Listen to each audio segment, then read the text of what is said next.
কেমন আছো সবাই? আজকে তোমাদের জন্য নিয়ে চলে এসেছি একটা ব্রেকিং নিউজ। লিওনেল মেসি এখন আসতে চলেছে কলকাতায়।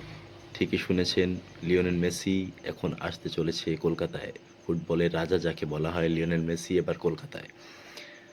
শহর জুড়ে ইতিমধ্যেই উত্তেজনা তুঙ্গে, কারণ কলকাতা এবার দেখবে বিশ্বের সবচেয়ে বড় ফুটবল আইকনকে চোখের সামনে। বিমানবন্দরে নাকি ভিড় সামাল দেওয়া মুশকিল হবে, কারণ বাঙালির ফুটবল প্রীতি তো সবাই জানে। আর শোনো, মজাটা এখানেই শেষ নয়।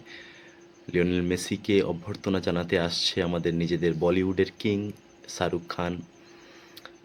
মানে ভাবতে পারছো, এক পাশে এসআরকে আর এক পাশে লিওনেল মেসি, মানে তারকাদের যেন গ্যালাক্সি নেমে আসছে কলকাতায়। ইডেন গার্ডেন্সের আলো, রাস্তা, হোর্ডিং, সব জায়গায় শুধু দুই সুপারস্টারের ছবি। মানুষের মুখে একটাই কথা, এই মুহূর্ত হয়তো জীবনে একবারই আসে। তাই প্রস্তুত হয়ে যাও, ইতিহাস তৈরি হতে চলেছে। মেসি আসছে, এসআরকে আসছেন।